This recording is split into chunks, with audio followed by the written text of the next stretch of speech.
Hello and अस्सलाम वालेकुम। Welcome to my YouTube channel. मेरा नाम है ख़ान और एक और नई वीडियो के साथ आप लोगों की खिदमत में हाज़िर हैं। उम्मीद करते हैं आप लोग सब खैरियत से होंगे और मेरी वीडियोस को देख रहे होंगे।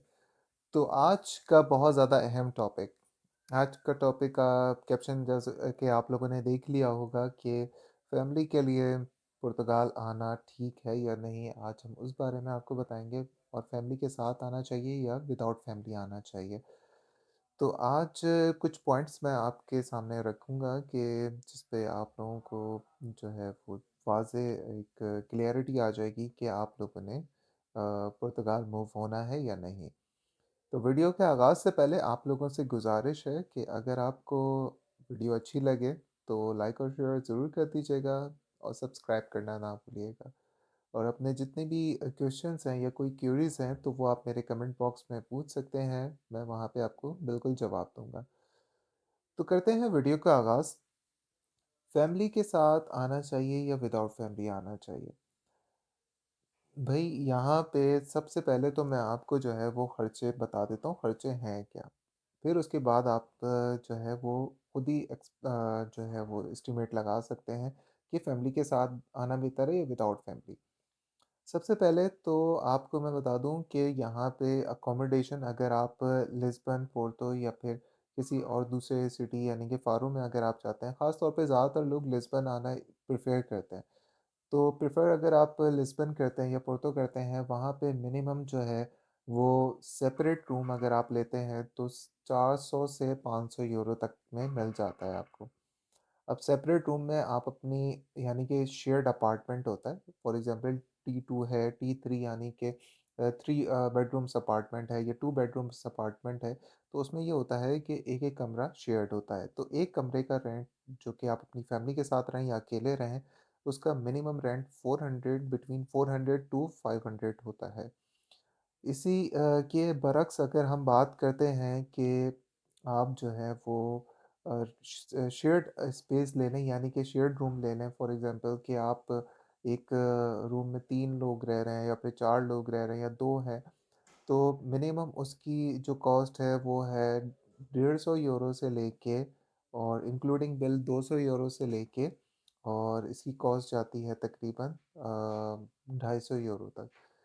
तो इंक्लूडिंग बिल्स। तो 150 यूरो तक की और 200 यूरो तक की आपको बेड स्पेस मिल जाती है, प्लस आप 30-40 यूरो आप उस पे जो है वो या 50 यूरो आप जो है वो यूटिलिटीज़ लगा सकते हैं। खाना-पीना जो है वो मिनिमम जो है वो 150 यूरो तक आता है आपका। 120, 150 से कम मुझे नहीं लगता कि आ सकता है, लेकिन अगर आप कर सकते हैं तो बिल्कुल कर भी सकते हैं। तो ये है, उसके अलावा आप जो हैं वो टिकट लगा लीजिए तो टिकट आपका खर्चा हो जाता है तकरीबन 40 यूरो तक का। अब ये आपको अप्रॉक्सिमेटली पड़ जाता है 200 प्लस 150 साढ़े 300 प्लस आपका टिकट 40 यूरो का और 10 यूरो का मोबाइल, तो तकरीबन ये हो गए आपके 400 यूरो। ये 400 यूरो जो हैं ये शेयर्ड हैं सारे, यानी कि आप जो है साथ खाना खा रहे हैं और शेयर्ड अपार्टमेंट पे आप रह रहे हैं, उसमें सारी चीज़ें शेयर्ड हो रही हैं। तो 400 साढ़े 400 यूरो तक का आपका खर्चा आ जाता है शेयर्ड पे। अगर आप फैमिली का करते हैं तो इसमें आप कम से कम 500 यूरो और ऐड कर लीजिए। 500 नहीं तो 400 यूरो तो मिनिमम आपके ऐड होंगे ही होंगे, क्योंकि शेयर्ड स्पेस आपकी है 150 यूरो की, ठीक है? और अगर आप प्राइवेट लेते हैं तो वो आपकी हो जाती है तकरीबन ऑलमोस्ट डबल, यानी कि 400 यूरो तक की। प्लस आपके खाने-पीने का खर्चा जो है वो 150 यूरो है, तो ज़ाहिर-सी बात है आपके साथ जो पार्टनर हैं या बच्चे हैं, तो आप उसको भी डबल कर लीजिए। तो अप्रॉक्सिमेटली आपका मिनिमम जो खर्चा है वो है 700 साढ़े 700 से 800 यूरो तक, जो कि यहाँ की बेसिक सैलरी है। तो मेरे ख़्याल से अब आपको क्लैरिटी आ चुकी होगी। फ़ायदा ये होता है कि जो लोग फैमिली के साथ आ रहे हैं, अगर तो उनके स्पाउस काम करना पसंद करते हैं, तो डेफ़िनेटली वो काम भी कर सकते हैं और यहाँ पे जो है वो दोनों काम करें तो कोई प्रॉब्लम नहीं है। आराम से आपके जो है वो 1600 2000 यूरो तक आप आराम से कमा सकते हैं, और अगर आपके पास लाइसेंस है तो उस पे भी आप जो है वो डिलीवरी डिलीवरी का काम करके भी 1200-1500 कमा सकते हैं। तो बहुत सारे लोग जो कि गल्फ़ कंट्रीज़ से आना चाहते हैं, पाकिस्तान, इंडिया या फिर किसी भी जगह से, मैं उनको रिकमेंड करूँगा कि भई आप पुर्तगाल ज़रूर आएँ। लेकिन एक बार जो है वो गो थ्रू भी कर लें और दूसरे कंट्रीज़ भी ज़रा चेक कर लें कि जहाँ पे आपकी सीवी सूटेबल है, जहाँ पे आपका लिविंग स्टैंडर्ड सूटेबल है। क्योंकि यहाँ पे आप आते हैं और आप एक्सपेक्ट करते हैं कि आप जो है वही लेविश लाइफ़स्टाइल यहाँ पे भी रखेंगे जो आपने दुबई, सऊदी या फिर दूसरे गल्फ़ कंट्रीज़ में रखा होता है।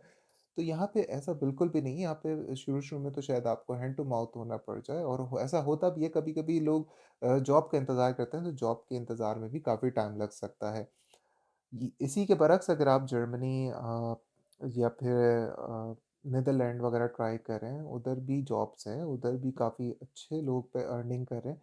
तो एक बार वहाँ पे भी ज़रूर देख लें कि अगर आपको वहाँ पे अपॉर्च्युनिटीज़ मिलती हैं, तो डेफ़िनेटली वहाँ पे अवेल कीजिए।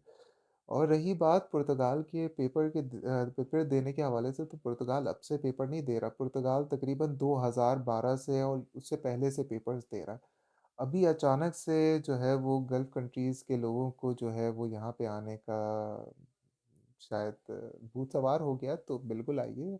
और बहुत अच्छी बात है कि आप अपनी फैमिली के साथ अगर आप आते हैं या विदाउट फैमिली आते हैं, तो यहाँ पे आप अच्छे से सेट हो सकते हैं। और after 5 years definitely you will get Portuguese passport. तो आई होप आपके सारे पॉइंट्स क्लियर हो चुके होंगे। और फिर भी अगर कोई सवाल है तो वो आप मुझसे पूछ सकते हैं मेरे कमेंट बॉक्स में, मैं बिल्कुल आपको वहाँ पे जवाब दे दूँगा। तो मिलते हैं आप लोगों से नेक्स्ट वीडियो में। उम्मीद करते हैं आपको ये वीडियो अच्छी लगी होगी। अच्छी लगी हो तो लाइक, सब्सक्राइब और शेयर ज़रूर कर दीजिएगा। टेक केयर, अल्लाह हाफ़िज़ एंड बाय बाय।